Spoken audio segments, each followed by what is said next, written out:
What's going on, everybody? Welcome to Slice of TV, where we slice into your favorite TV shows. Today, we're talking about the Disney Plus Star Wars show, Andor.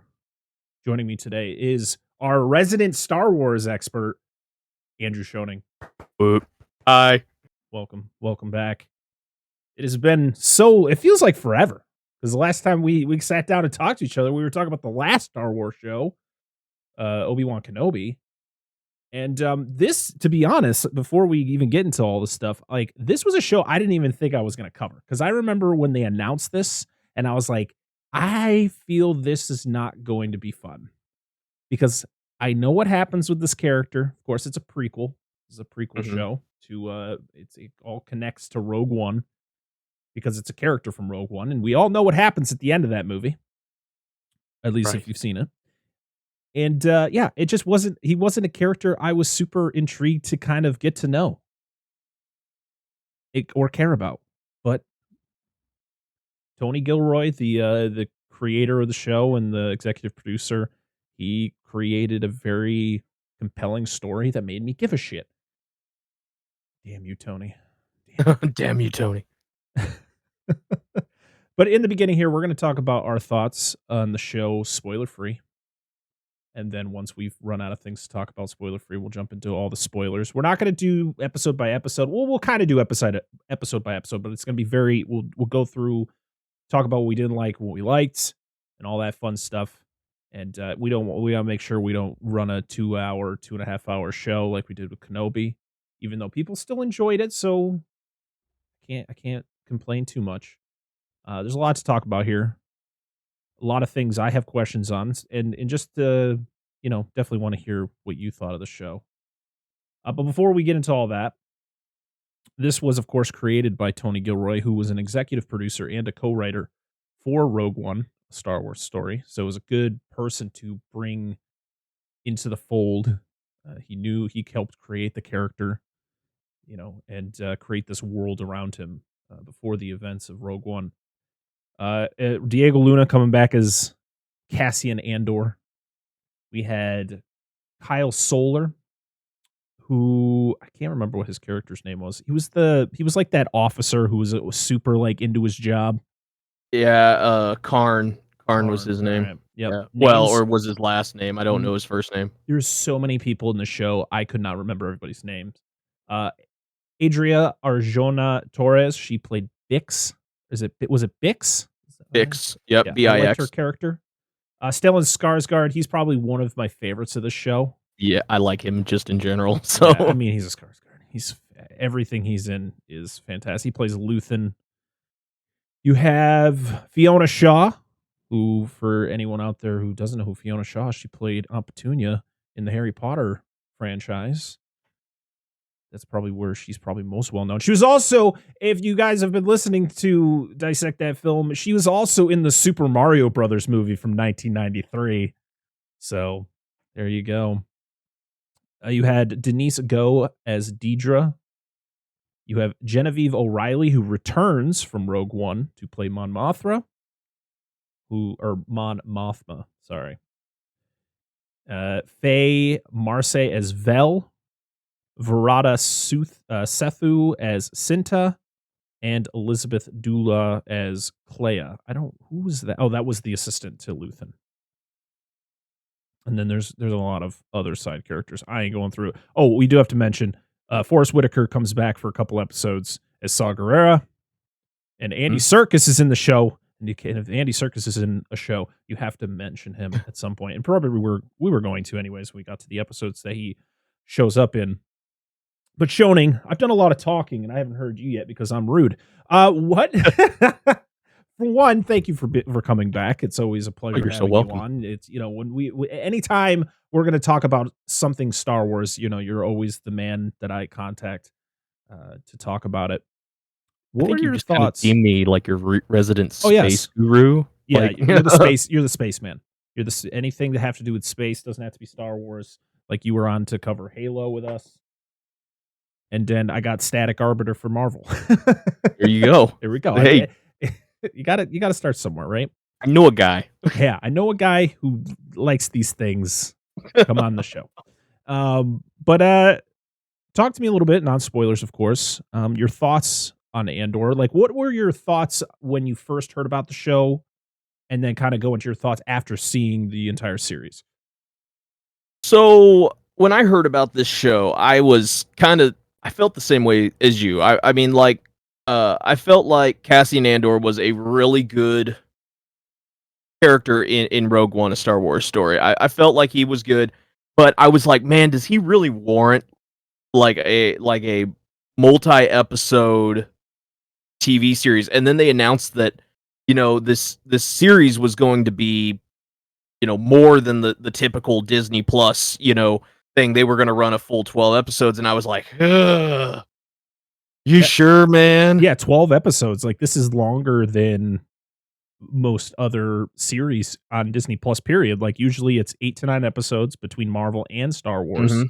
So the fact that they took this series, which I think a lot of people kind of before going in were kind of in that same mindset of like 12 episodes of Yeah, even everything you guys have been doing? What? Obi-Wan Kenobi didn't get 12 episodes, and that's No. the one everybody wanted to see. I mean, it's like, Mandalorians did. yeah. I know that both seasons of The Mandalorian, the Book of Boba Fett. This is the first one. And at first, actually, when this came out, they were talking about like 18 episodes for a season. Mhm. I was like, wait a second.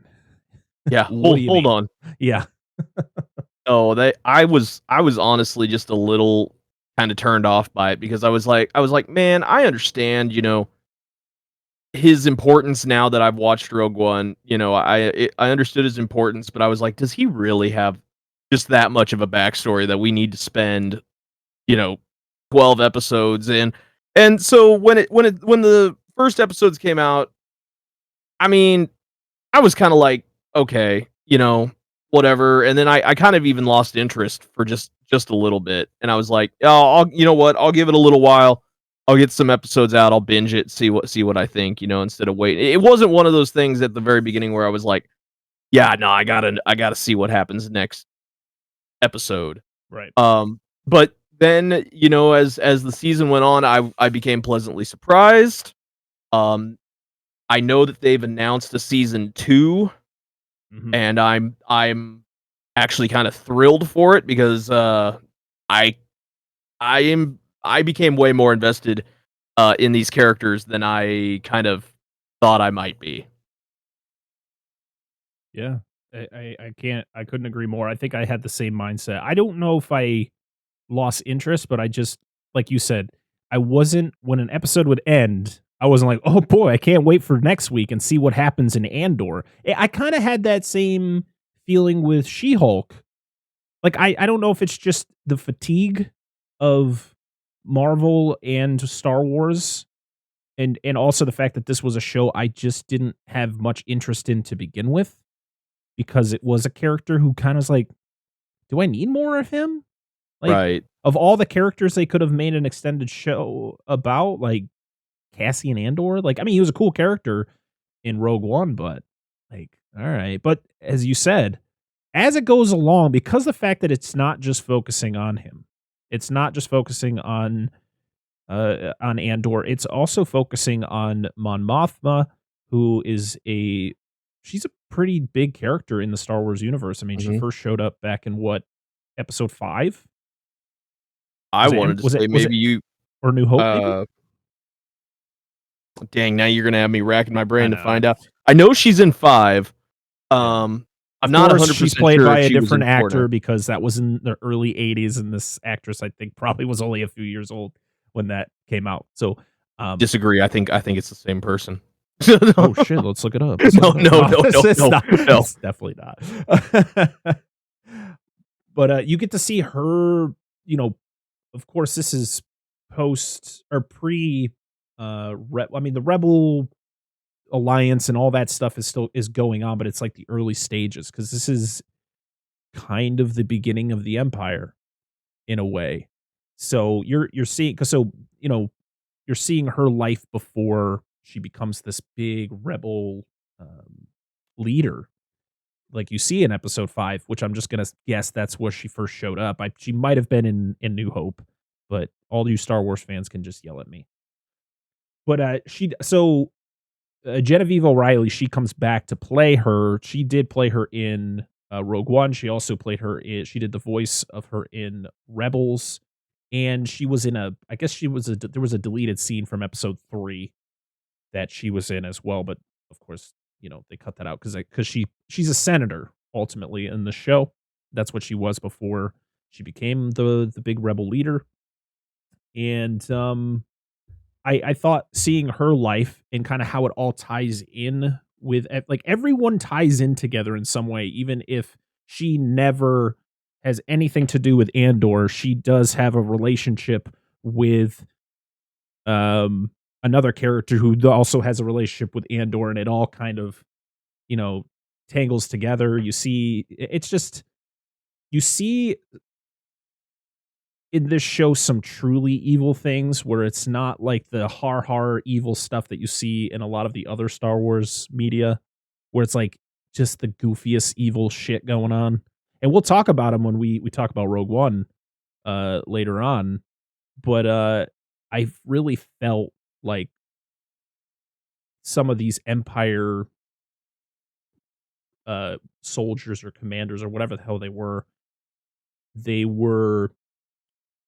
you kind of were like, "Oh, maybe they're trying to expose the Empire," but then they kind of like flip on a dime, and you're like, "Oh no, they're some truly evil people." Mhm. I'm trying to think. Is it Deidre? That's the Imperial security supervisor Yeah. who is just she's taking down her own people. She's doing some She's in nasty. it to win it. Oh, absolutely.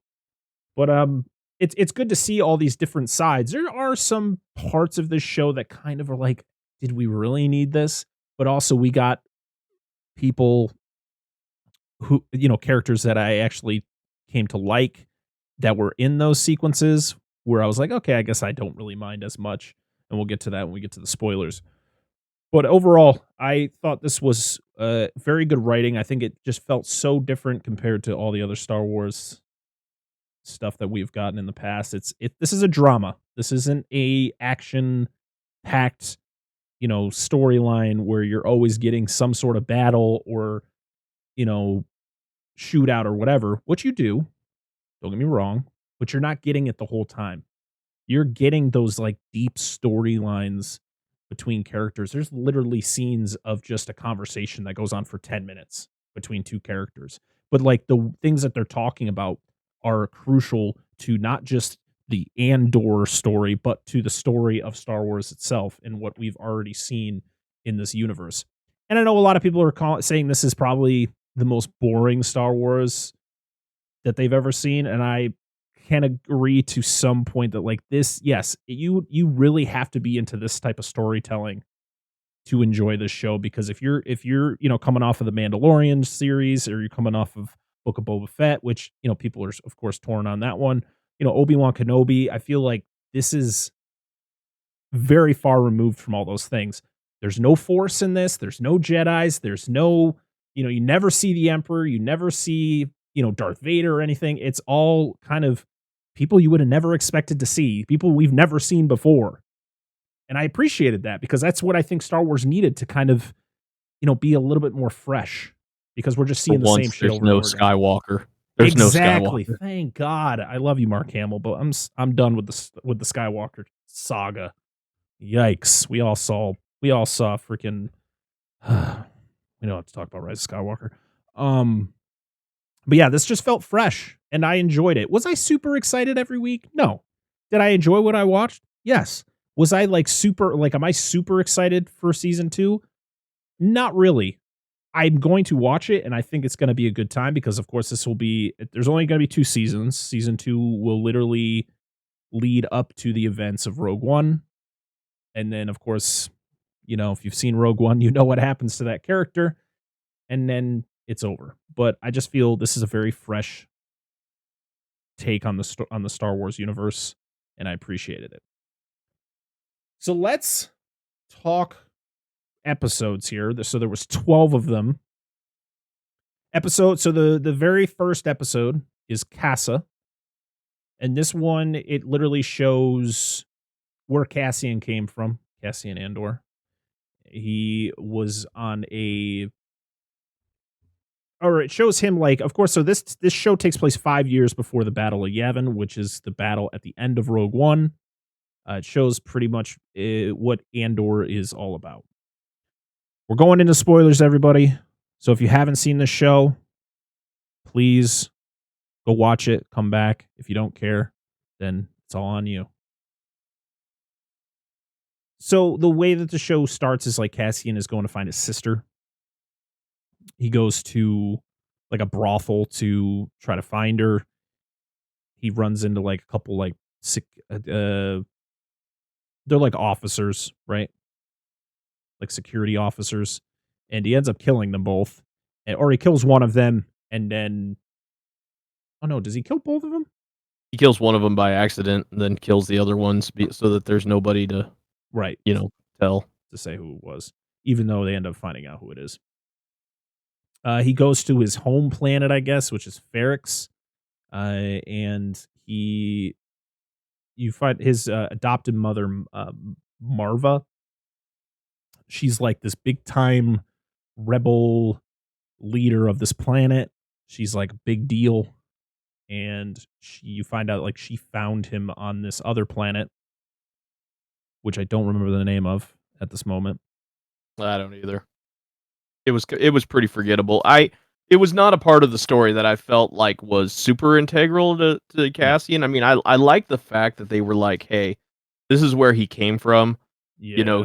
Basically you learn that he was basically just like he lived in like this group of children that lived in the woods and were very primitive. And it's just I kind of like watched it and they scattered it out across a couple episodes and I was like, Yeah. oh, okay, I get it. I get it, but why couldn't we have basically had like all of that in like a short section of like the first episode? I mean, if you're going to do that, I mean, it took what? Did it take like 3 or 4 episodes for us to finally get to the point where she actually grabs him and takes him back to Ferrix? Yeah. Because you see all these like flashbacks of, I think it's his sister is it his sister? Or maybe there's like, they have this like, they're pretty much like the Lost Boys Yeah. from Peter Pan. They all like live in the woods and they raid Empire ships and stuff. And he gets left behind, or like there was a big attack and he ends up like trying to hide and he runs into Marva and some other guy and she ends up taking him back to Ferrix. You know what? Screw going through every episode. Let's just talk about like what were some of the things that you didn't like about this show? And of course you can now go into spoilers. I'm going to start off sticking on the topic of the backstory a little bit. When they did the flashbacks, there was like no like warning that you were going into a flashback. Mm-mm. Like if you weren't paying attention, you'd be going along and being like, "Whoa, what the heck happened here? Where did the kid come from?" Right? Because there was no like, like 20 years ago, or anything like that. I mean, there was none of that. It was just like 1 second we're looking at adult Cassian, and then I mean with like no absolute like lead into it. It was just like boom. Hey, here's Cassian like 20 or so years ago. Let's run this. And like I said, it was just so stretched out. I sat there and whenever I found myself kind of towards the end, when they were doing them in like the 3rd or 4th episode, I was like, is this gonna be like a whole season thing that we're gonna get? Just constantly getting the flashbacks throughout the whole thing. I mean, I would have been like okay with some of it, like if it progressed a little faster. Like if they were gonna show like things from like the time that like she picked him up on this planet to like up to like when we met him in the show, Yeah. that could have been something, that show how he became molded and how he grew up on Ferrix and stuff like that. And it's just legitimately you spend 4 episodes of like random flashbacks of him like walking through the woods and then finding this crash ship and then getting on the crash ship and then finding out that not everybody's dead and then and then eventually running in, them, and then they take him home, and I'm just like, Cool. I'm like, man, that could have been like a 5-10 minute, like just straight flashback. At some point we could have been done with that. Right. Because like all of these episodes were, like 45 minutes. Mhm. Um, by the time you count, get rid of the credits and everything like that. They were about 45 minutes long, and I'm like, you could have had plenty of time to weave a quick story, in there and still make plenty of plot progression, down the line. But um, I did. There was just the first episode, 2 episodes, it didn't really bother me. When they started going into like episode 3 and 4, and we were still getting these flashbacks, I'm like, okay, that's enough. I got it. I understand Yeah. it. Um, the other things that I didn't really like too much is, once again, it seems like we threw a lot of coals into the fire, and I feel like Disney's really good at this. Whether it be a Marvel TV show or a Star Wars one, I feel like we had to explain a lot of characters Mhm. in a very short amount of time, and I understand that a lot of these characters are going to progress into the second season, so, and it's gonna pick up, like, right after this, and we're gonna continue it. I get that. But again, one of the things that bothered me was at the end of the season, we kinda see some things happening, and then there's just no answer to them. I mean, we have no idea where this is going, really. No. Um, they also introduce you to some characters that I feel like did not get enough screen time. Um And they weren't even all that important of people, but I'm like, if you're gonna introduce them and you're gonna give them a plot point, you need to, build at least on that, and one of them was, like, the whole thing where, Mon Mothma is, like, deep in debt, and the only way to settle her debt is she's gotta marry off her daughter. Yep. And you just kinda see her daughter from, like, time to time, like, uh, short snippets throughout these episodes, Yeah, when they're her and her mom don't have a very good relationship. no, and you're, like, sitting there going like, "Okay, Why? first off, why is Yeah. she so?" I mean, because you can No tell she's very explanation. much a daddy's girl. No I mean, 'cause explanation. This relationship sucks, to be honest. This is a terribly toxic relationship between her and the husband and the daughter. It's yeah, literally like they're still married, but they have to. I mean, I feel like the only reason that they're still together is because she's a senator, and it just would look bad, and she might be forced out if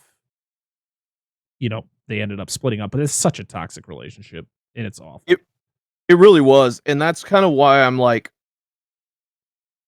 it seems like her daughter is going to play such a role in this, but I'm kinda like, I really don't care about her daughter. I Yeah. don't. There's nothing that has drawn me in to anything about her daughter other than, I mean, they do make the point that, like, in their culture, at the age of 15 is when, men and women get married in Yep. their culture, and she's 13, 13. 13, Yeah. 14. Anyway, she's close, and then it's just kinda like, I'm like, "Okay, Yeah. I get it," but the only story we have about this girl is that she hates her mom's guts, and we don't even know why. What No, did she do? you don't get And an I'm just like, explanation at all. and so that was one thing that kinda ticked me off a little bit, because every time she pop up on screen, I almost let out an audible groan because 'cause I'm just like, Ugh. um, What's she gonna complain about now? the other thing that I had just a little bit, I liked a lot of what they did with, Luthen's character, um, but I felt like there was just a lot of parts in there that where I don't know, they kinda used him for filler a a little bit. So He kinda just repeats the same things a few times. yeah, it's always and it's that yeah, there's just a lot of like things that are just not well explained in this show. And It Luthen's whole organization. So he works for Saw Gerrera, or he works Mhm. with Saw Gerrera, who is a He rep. seems to be like Is he his like a dealer. is he like a rep? Like I never understood what Saw Gerrera's the whole point of him was. Is he like just a rebel leader, I like feel like leading he's a kinda rebel like his alliance own. sort of I thing? don't even know if he's, like, really truly with the rebels, at least at this point. I feel like he doesn't want to be with the Empire, Yeah.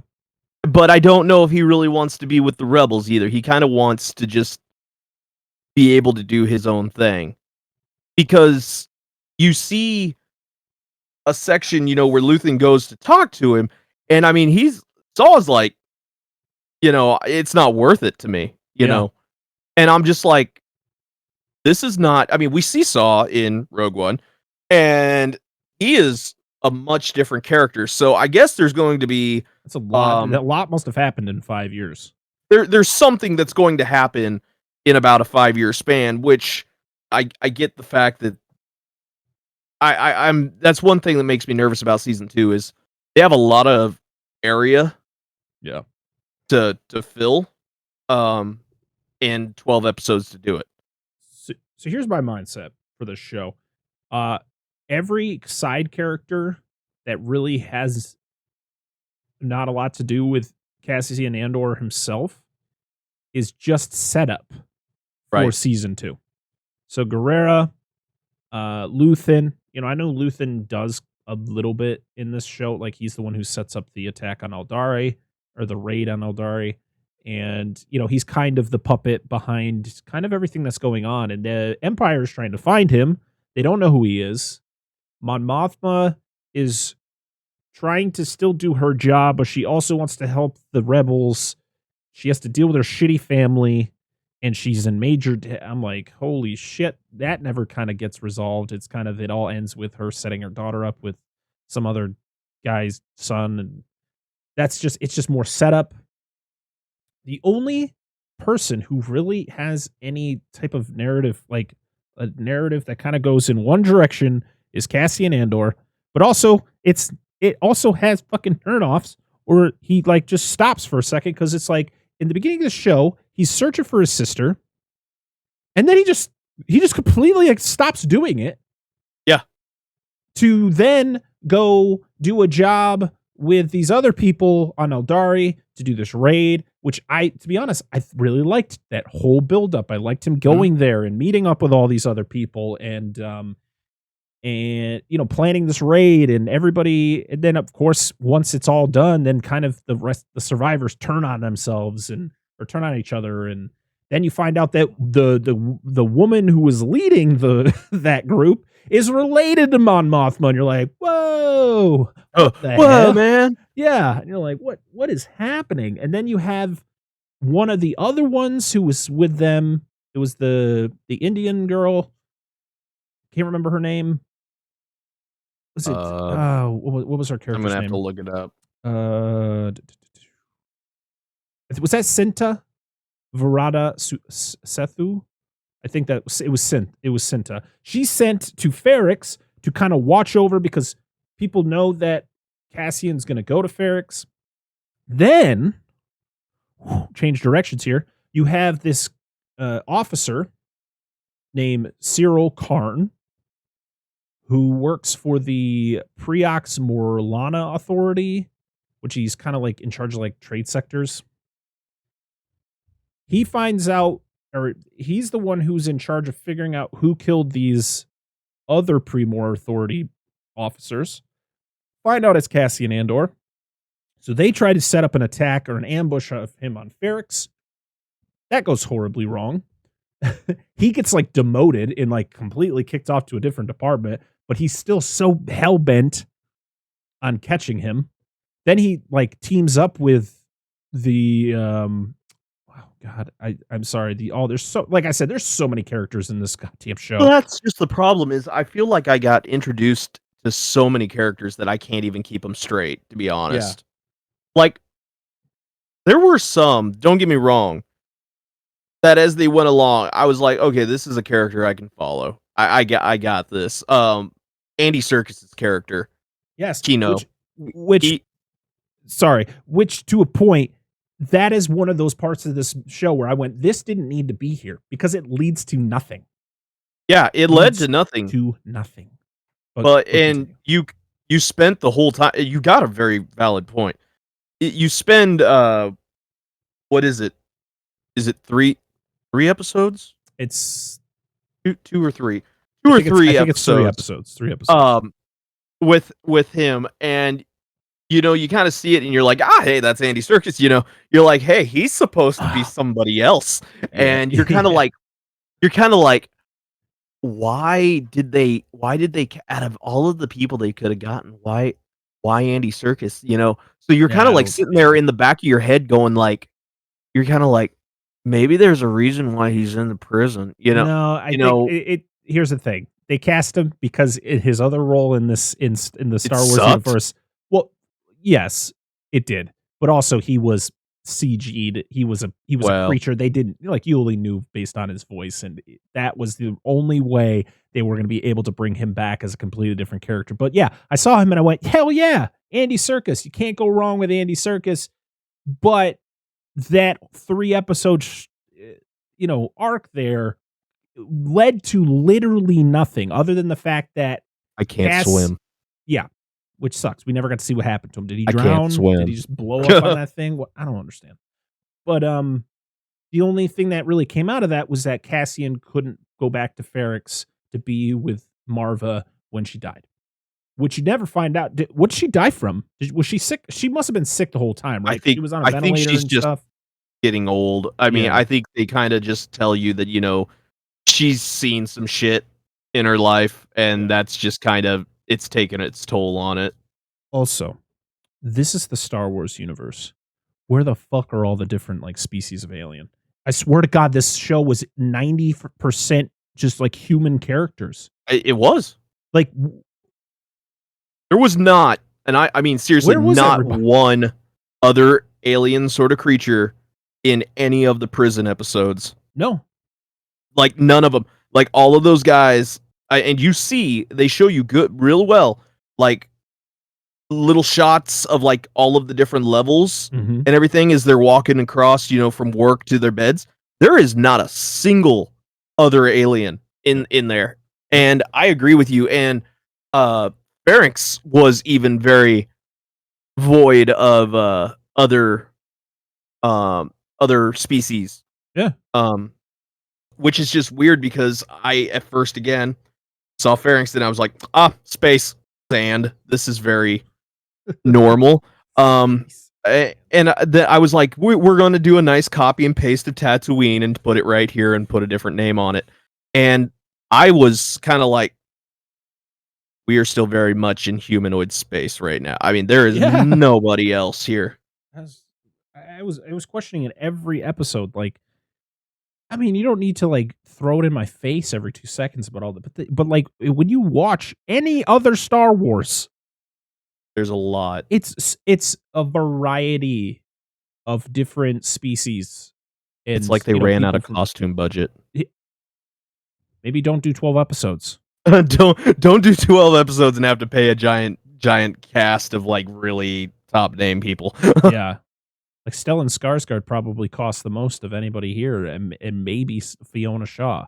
I guess I'd like to know what the top build cast was on this. It Yeah, the show like I said earlier, this show did something fresh. It gave us different things that we don't see a lot of in Star Wars. It didn't give us it didn't give us lightsabers, it didn't give us the Force, it didn't give us the things that we are used to, and I think that's a lot of people's negatives against this show, but there are like the things that we're talking about, like those are some things that I feel make a lot of sense to complain about because it's like why do shows have to throw us in 17 different directions? It's fine to have your main plot and then have a couple side plots, but there's like main plot, and that main plot also gets branched off into 3 other things. 2 of them don't need to actually be part of the show. Like I said, the prison episodes were great, but they were in a completely different show. Like, I felt like I was watching something completely different compared to what I was watching the other 9 episodes. The raid episodes are awesome. The whole planning behind it, the way it's executed, the just when you see that like the scene where they're walking up on the hill and you could hear the TIE fighter in the distance, and of course the TIE fighter has one of the coolest sounds Right. of anything. and you just see it come over the horizon. You're just like, holy shit! Like that's so good. And of course, all the actors in who were involved in that group really good. And that kind of led to something because that's what kind of opened up the Empire's eyes to be like, okay, we need to find this. Was it Axis, which was kind of Yeah. a code name for Luthen, and figure out who he is and stuff. And I thought Bix was a good character, and then she had a stupid ass boyfriend who pissed me off. It was like, are you really that much of an idiot? So you think like your girlfriend is cheating on you with her ex boyfriend, so you're just gonna turn him into the Empire? Like that's a stupid thing to do. It's a very, basic thing to Come do. on, man. And then he ends up getting killed. So it's like, good job, idiot. Tim with 2 M's. Stupid. Again, a character that I feel we were introduced to that ended up going nowhere. Yeah. He was there just to get Andor on the radar. That was legitimately all he was, and just as soon as he did, he was dead. Yep. I'm looking this up, and it says that Andor had like roughly a budget of like 15 million to 25 million per episode.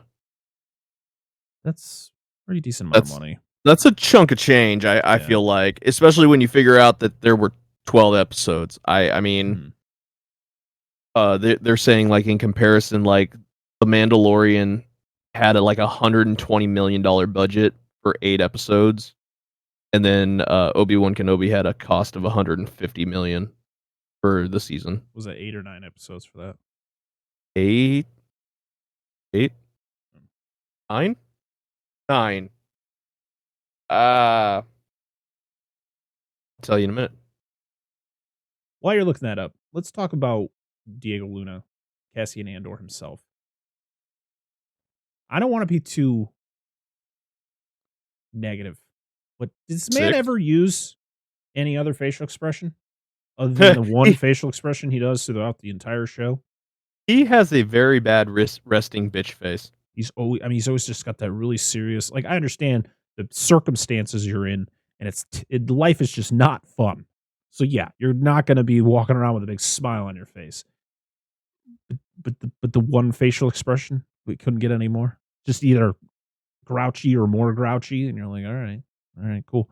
I like the character. I like what he does, and I think his actions are really fun to follow. But I'm just sitting there like, damn, man, give me something else. Give me something else. I need something else. I mean, don't get me wrong. It probably makes acting for it pretty easy because you're like, your intensity always needs to be here. Yeah. Just that's it. Just It's always be grumpy and just be intense. I really liked him. I did. I liked the character, and I liked the character in Rogue One. So, I just wanted to say that because I thought it was pretty funny. I'm like, damn. Oh, I think you've got a very valid point. I mean, Cassian is probably now that we got a little bit of a backstory for him, and we aren't just relying on Rogue One to tell us, about him. I feel like he's a really big. I mean, all of a sudden he's like this huge part of the whole. I guess basically mid episode 3 into 4, onwards, because you kind of come to find out he plays more of a part in the whole Death Star thing than you kind of were led to believe. I mean, you know that he steals the plans, but you find out that without him even knowing, That's the thing that pissed me off. Let's talk about it. Let's talk about the end credit scene. No, it didn't. Why is it there? Why is it there when it shows us in Rogue One? It does not need to be there, and it looks like it's in the same stage at the end of this season that it is in Rogue One, which takes place 5 years later. You're telling me it took 5 years just to attach the stupid satellite dish to the fucking or to the laser? Whatever, man. I hated this scene, and then you realize, oh, hey, those 3 episodes in the prison, they did mean something because those parts were used for the Death Star. Oh, fucking dumb. I was so mad when I saw this end credit scene. I'm like, no, we don't need the Death Star right now. We still have one more season of the show, and then we get to see it in Rogue One. Why? It did seem like a premature reveal, to be honest. It was pretty much complete. That's what made no sense to me. I feel like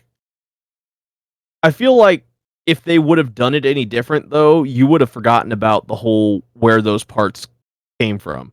Like, you Yeah. have to I you feel like that's the only basically justification for those yeah, 3 prison episodes. Like, "Hey, guys, remember those episodes where you think they're pointless? Well, guess what? Those parts are being used for something important." You're like, "No. yeah. And No." I would have been happier, kinda like you, though, if those parts had been used for a piece of the Death Star, like, in more of a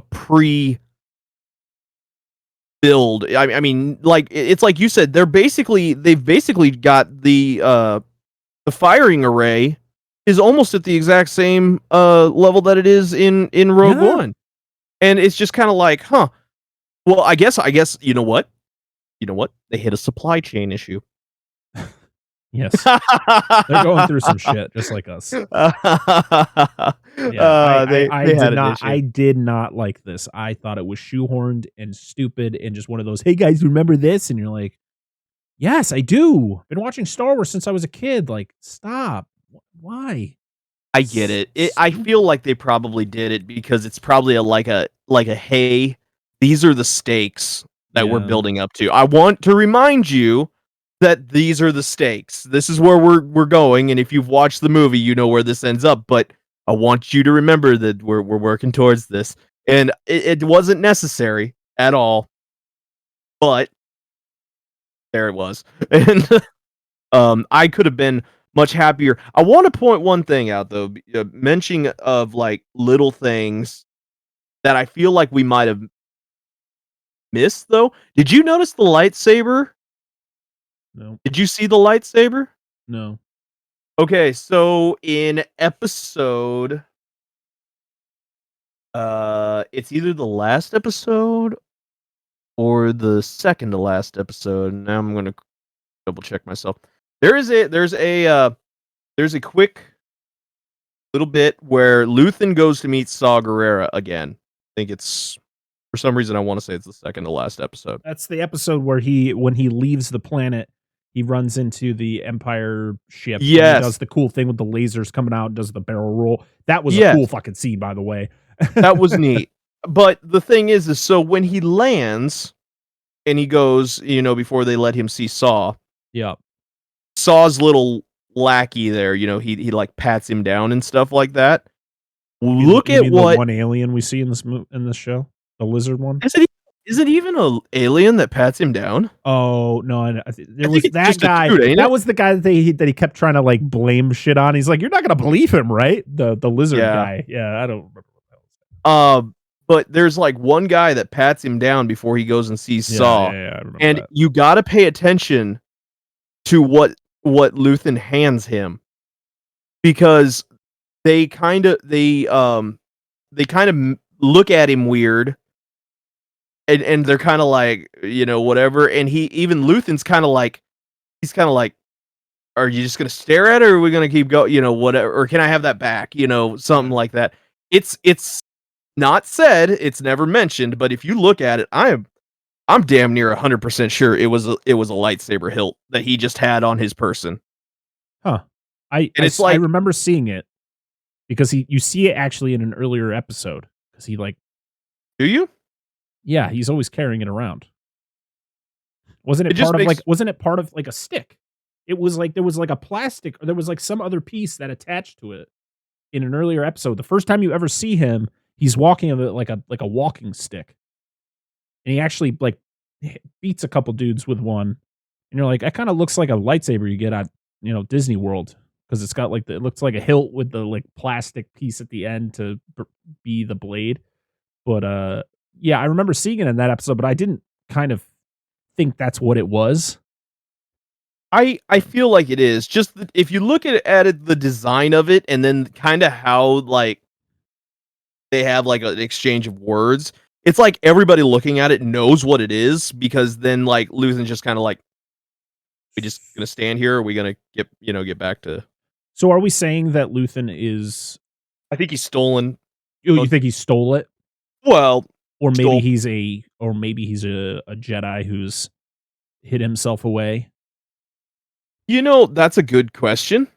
Uh, there's nothing saying that he isn't. Right. There's You don't get nothing enough say. information. Well, there's legitimately no story saying that says that he can't be. No, I mean, we have no backstory about Luthen. no. Uh, but it the way that Luthen's character goes, I feel more like because he's kind of like with his shop and everything, he's just like this purveyor of like exotic arts, and stuff like that. He's got all these fancy things, and I feel like he came across it at one time and was just like, that's neat. Yeah. And just like took it and he's like, this is mine now. And Okay. because Luthen's kind of got every Everything. means of Yeah. of getting out of the I mean, we found that out with his ship. I mean, he took on a straight up Star Destroyer and was just like, nah, I'm fine. Yeah. That was a cool scene. Uh and I gotta say the way they ended the season was kind of like I think it started off really strong. I think some parts were just kind of way too drawn out. The whole funeral scene took way too long to kind of get itself established. Like, we got to spend a minute watching these dudes playing the instruments like warm up, and then we got to see Cassian going through like. Can we get to the point here? I don't know what's happening, but we need to get there. But once it got there, they do the whole funeral procession. Of course, like the whole thing with the brick. Her ashes are like embedded in the brick, and then her brick would go into The yeah, yeah, wall. yeah. It doesn't look like a lightsaber hilt though.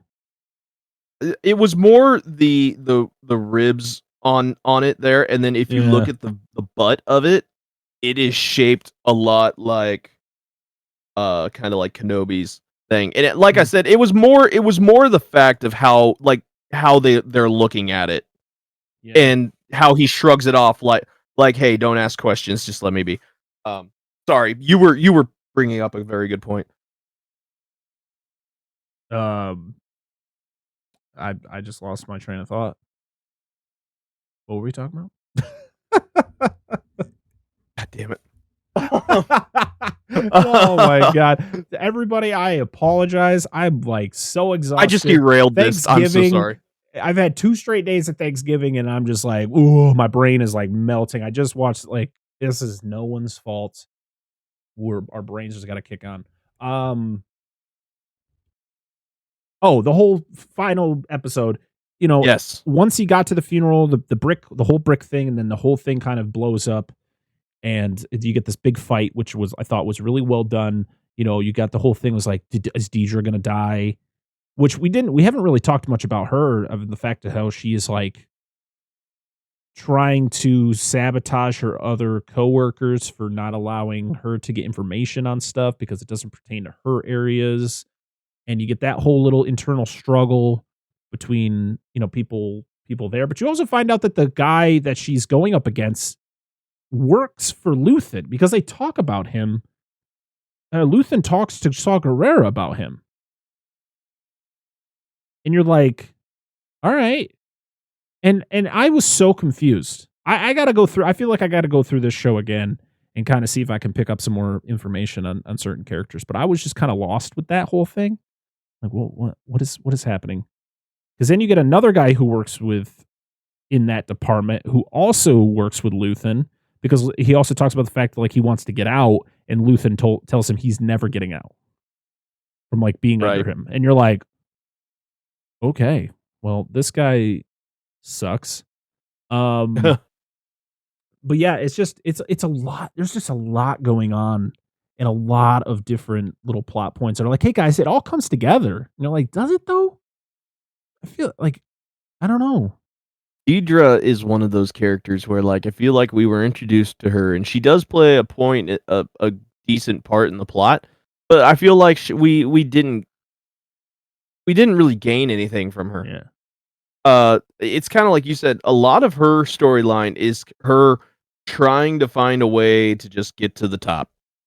She wants to go up the ladder, Yeah. and uh, while her getting to the top of the ladder kind of intersects with Andor and Luthen a little bit. I'm kind of like I felt like what's his name? The other guy? the guy that's obsessed with Andor. I just said his name a Oh, little bit ago. Cyril. Yeah, Cyril or whatever his name. He he is a much better bad guy I because I think mean they could that have done dude is more with his character, but I feel like they kind of put him to the side because of the fact of like yeah, it's fine. He was involved in a failed attempt to get Andor. He gets demoted pretty much to like the bottom. His mom is just overly obnoxious. I did not like any of the scenes with his mom. yeah, I don't understand that. Yeah, I didn't like that, but I liked his character and kind of his motives. Like he's just so hell bent on proving that he wasn't wrong. He just got outplayed pretty much. And Yes. it doesn't really go anywhere though at the end, other than the fact that he saves Deidre from dying in the final episode. But it's cool that he meets up with that other officer who was in that part of that raid in the beginning of the season. And he kind of meets up back up with him Yeah, because they all know that Andor's coming back because of right. for her funeral, which he never actually participates in or pays attention to because he's always trying to find ways to. I guess he finds out that Bix is locked up. Gotta go Mhm. save her. Then he meets up with the guy who I guess just worked with Marva. I think that's pretty much it. Yeah, and then you got the awesome Star Wars always coming up with great bots or great androids. So Yeah, good. BMO? He's Isn't great. it He's it's so like BMO, ain't sad. it? He's such a sad character, and I feel so bad for him. He's a little kid. He just wants to be he like the fact like Marva when Marva dies, he's like so sad and like he stutters like 'cause he's got that Right. like glitch going on and it sounds like he's stuttering and what a great character. And we'll see him in season 2 and then of course, the droid that Cassian's with in Rogue One. We'll talk about him, coming up soon. Another great character. But Yeah, what's his name? Is it K2SO? Is that yes, K2SO. yeah. Yep. And that was one where when they made, that protocol droid just kind of, like, show up, I thought something was gonna I was happen. like I thought I that was was like, gonna be it. "Yeah!" I was like, he's Yeah, I was coming, like and then it was nothing. It was, and I hey, was you're like, getting arrested for nothing, and "Oh." you're like, oh, this is weird.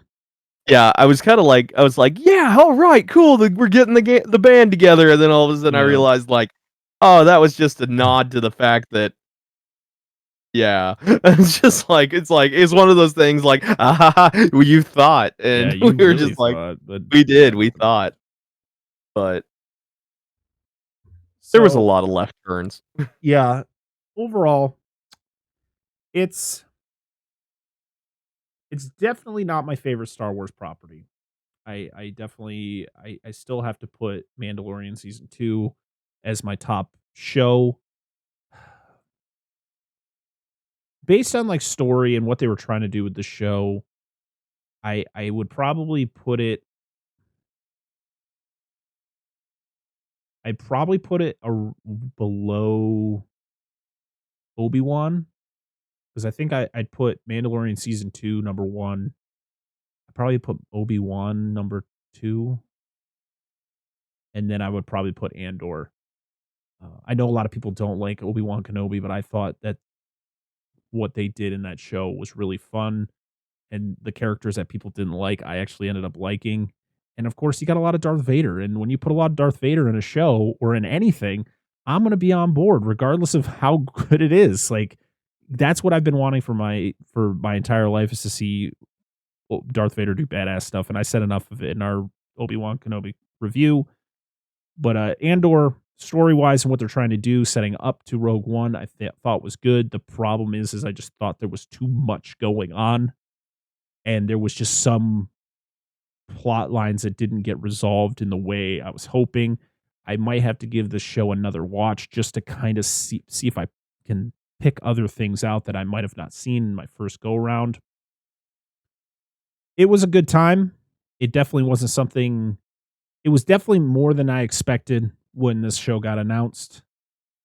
And I'm looking forward to season 2. It's definitely not something I'm like, I need this now. No, it's fine. Give it a couple years. Let us get that established story. Make Oh, sure no, you get it's it next good. year. It says 2024.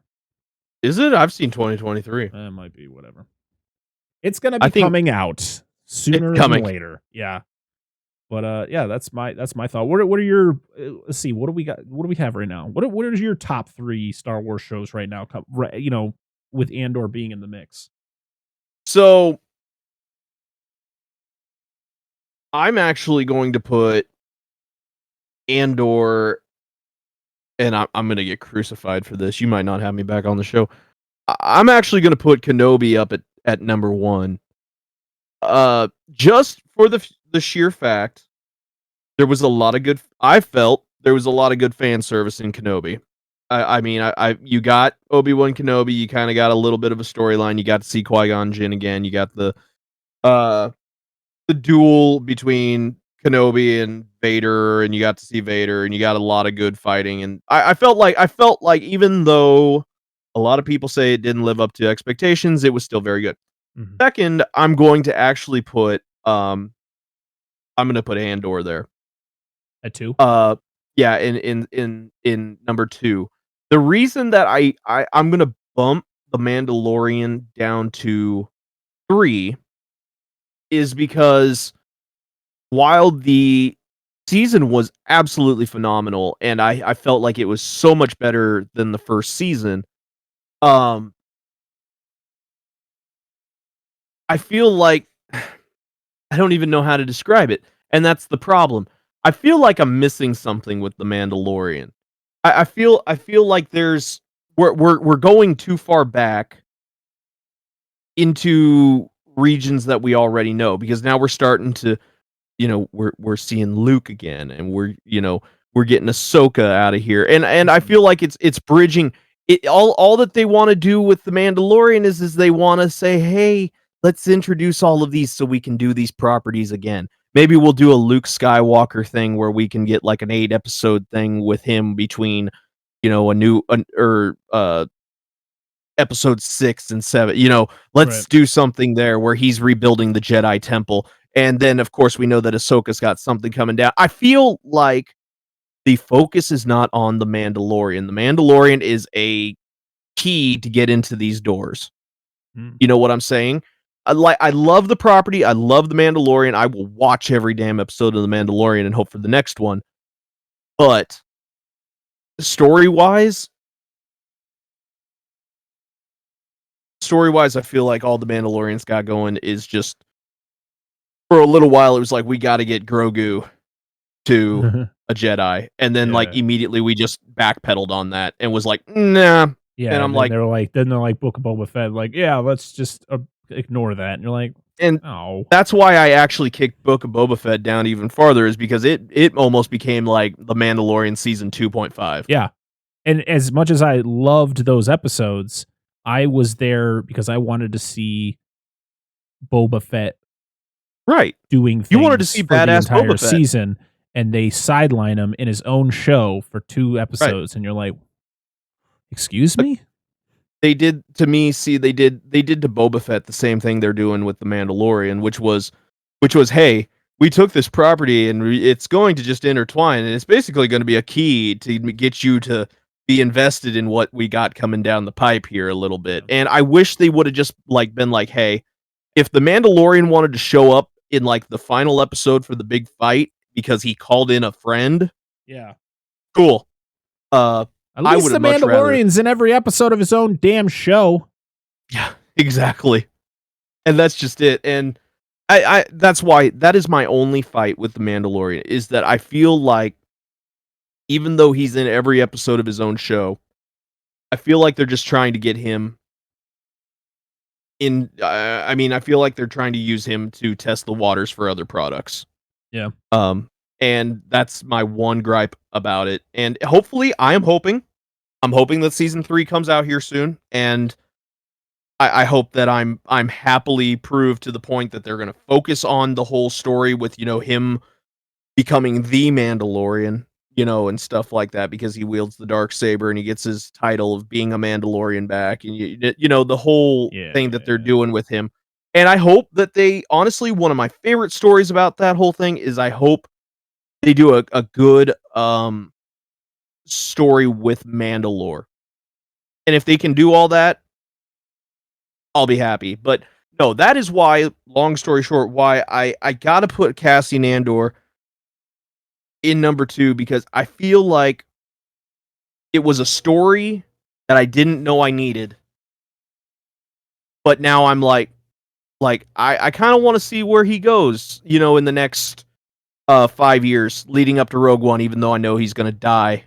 Yeah, spoiler But alert, everybody. well, we're talking spoilers, Yeah, no. but um, even though I know his fate, I feel like it's one of those, which I guess I gotta say, it's the same feeling as like watching episodes 1, 2, and 3. I know where the characters got to end up, Yeah.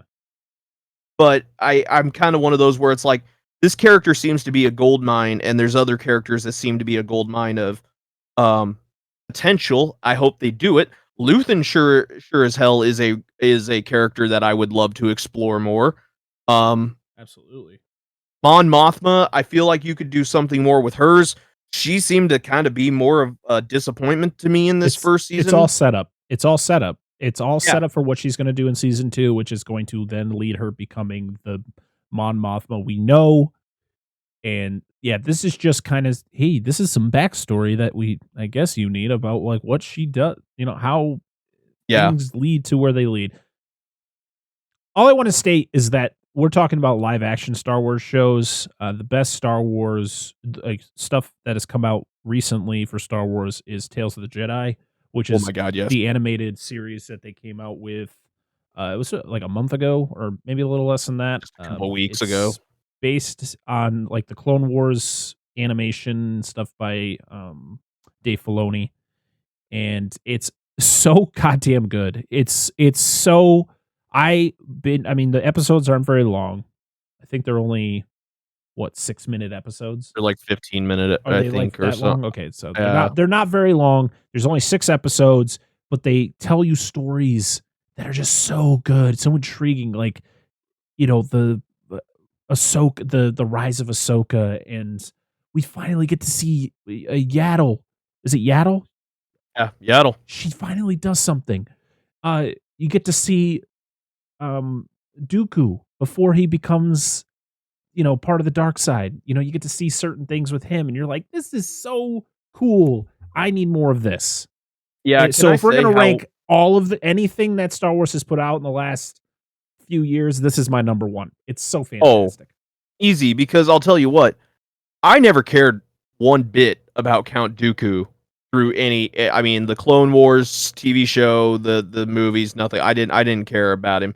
He was such a write-off character to me, and now after, like, the 3 episodes that he had in Tales of the Jedi, I'm like, that dude was onto something, and you almost Yeah, feel for him because he basically sees that the Jedi aren't necessarily the answer, and that they're twisted a little bit, yeah, by their what they think is right is yeah. not, and it's not always right. And when you finally get to the point where he turns and actually goes like full on to the dark side, you're actually sat there left like, man, I could kind of see his point a little bit. Yeah. And I just all of a sudden, like, I watched those 3 episodes and I was like, oh my god, I think I actually found a care for like this character that has been around for when did 99. Attack of the Clones come out? Yeah. Oh, 2002. Yeah. I 20 just years. 20 years that I didn't actually really care about, which is Yeah. sad because I absolutely love uh Christopher Lee. Christopher Lee. Yeah. Yeah. I love him as an actor, and I just could never get into his. Because they didn't tell you much about him unless you read the novels that were written about him, Right. the stuff like that. If you were that deep into the lore, he wasn't never explained very well in the prequels. But no, I totally get it. Like the Jedi kind of suck, man. When you watch the prequels and then you watch a lot of the Clone Wars stuff and just the way a lot of these Jedi act, it's like, yeah, the Jedi Order kind of sucks. And I'd understand how people would be like, yeah, fuck this. We need to try to figure some other way to do things because this isn't working. It's just, it's, it's ridiculous. It's Well, just it was just a really good. yes, very well done. Yeah. Well, I think that's about it. I don't want to dive too deep into this, but overall, I think it's a show that needs to be watched if you are a Star Wars fan. I know it is slow and it can be boring at times, but I think it is well worth the watch to get some sort of background on some characters that do play a big role in later properties. Um, and of course, the reason we're doing Andor, because I actually wasn't planning on doing a review for the show because I don't know, I didn't really want to at first, but I decided why not? Because this Friday, Schoening is going to be back with us talking about the movie that this show leads up to, and that's 2016's Rogue One: A Star Wars Story, which will be the newest episode of the podcast where me, Angela, and Schoening will sit down and talk about that movie. Dan is is taking the week off because he's leaving. He's going on a journey somewhere, and we wish him well for the week, and we're gonna miss him very much. But we're gonna have a lot of fun because it's gonna be like old times. I'll be your Dan. But yeah, this will be our first foray jumping into the Star Wars universe. That's not a television show. This will be the first Star Wars movie we talk about, so it's pretty fun. We'll rank it. We'll put it on I'll write it down on a list, see where it ranks, and then once we cover other Star Wars movies, we'll see where it lands. But spoiler alert, everybody, this is one of my favorite Star Wars movies. I love this movie so much, and I can't wait to talk about it. So there you go. Hope you all had a wonderful time, and go check out Andor on Disney Plus. And make sure to check out all of our other episodes. Schoening was with us to talk about Obi-Wan Kenobi and the Halo TV series. One show good, one show sure. And of course, lots of sand. Yeah, lots of fucking sand. Oh my god, face of sand, everybody. And if I ever hear the word magical again, I'll lose my goddamn mind. Oh god. But yeah, make sure to go back and check out our last podcast episode where Allie and Tammy of the Quad Pro Co podcast sat down with us to talk about the 2019 horror comedy Ready or Not. And then this week we're talking about Rogue One. It's going to be a good time. And then we're going to be venturing to Christmas movies. Yeah. But until next time, everybody, I am Brett Parker. That is Andrew Schoening. And this has been another episode of Slice of TV. We'll catch y'all again next time. Bye, everyone.